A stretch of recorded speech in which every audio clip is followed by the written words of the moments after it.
নীলাচলের ticket পাইতে সোনার হরিণ পাওয়ার মতো অবস্থা।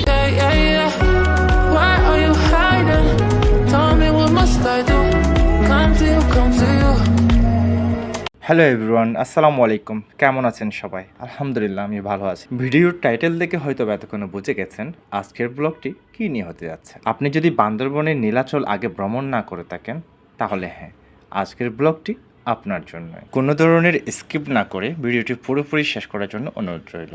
আপনি যদি ফ্যামিলি নিয়ে বান্দরবন ভ্রমণে আসেন তাহলে আপনাকে অবশ্যই একটা সিএনজি রিজার্ভ করতে হবে। সিএনজি ভাড়া নেবে 300 টাকা। অথবা আপনারা যদি 10-12 জনের একটা টিম হয়ে আসেন সেক্ষেত্রে চাঁদের গাড়ি ছাড়া আর কোনো উপায় নেই। আপনারা যে গাড়ি ঠিক করেন না কেন অবশ্যই আগে দাম দর ঠিক করে নেবেন, অন্যথায় আপনাদের কিছুটা বেশি চার্জ করতে পারে।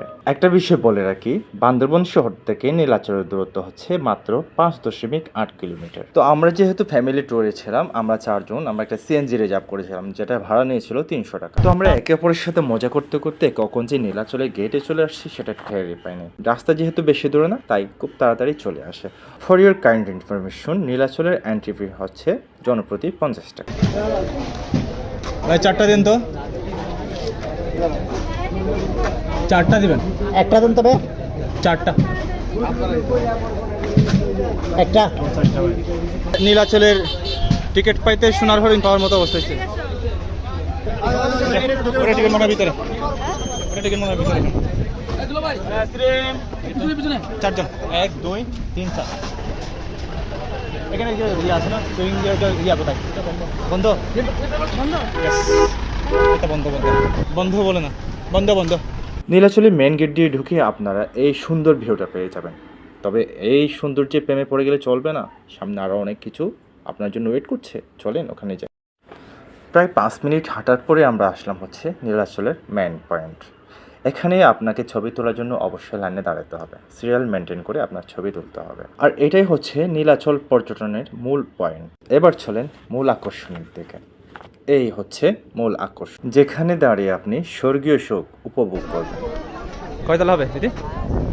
কয়তলা পরে হবে? 10 তলা। সাহিল, কয়তলা উঁচু উঁচু হতে হবে? জিজ্ঞেস করতেছি। 10 তলা? এটা আমাদের জিজ্ঞেস করতেছি। 10,000 তলা।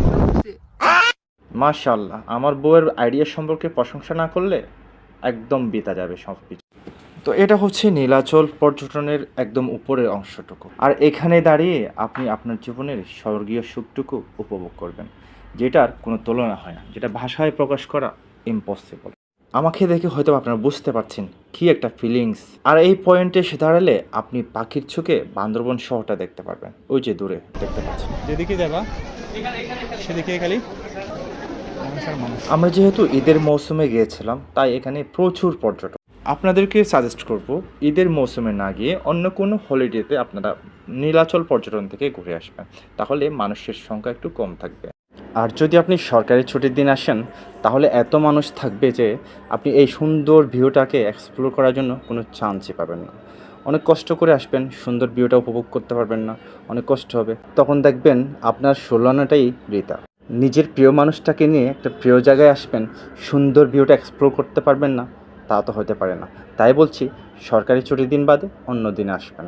সারাদিন ঘোরাঘুরির পর যাবার বেলায় সূর্যাস্তের এই সুন্দর মুহূর্তটা উপভোগ করে নেবেন, আপনার যাত্রা সার্থক হবে।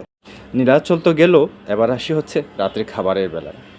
ওই আমরা চলে আসছি একটা রেস্টুরেন্টে। এটা হচ্ছে সম্পূর্ণ বাঁশের তৈরি একটা রেস্টুরেন্ট।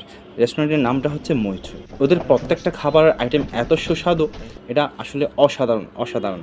রেস্টুরেন্টের লোকেশনটা হচ্ছে বান্দরবন শহরে ঢোকার আগে নতুন যে গোল্ডেন টেম্পলটা আছে ঠিক ওটার পাশেই মৈত্রী রেস্টুরেন্ট। তো আজকের জন্য এতটুকুই। সবাই ভালো থাকবেন, সুস্থ থাকবেন। আপনার জার্নি, আপনার যাত্রা, আপনার ভ্রমণ সুন্দর এবং সার্থক হোক। আসসালামু আলাইকুম।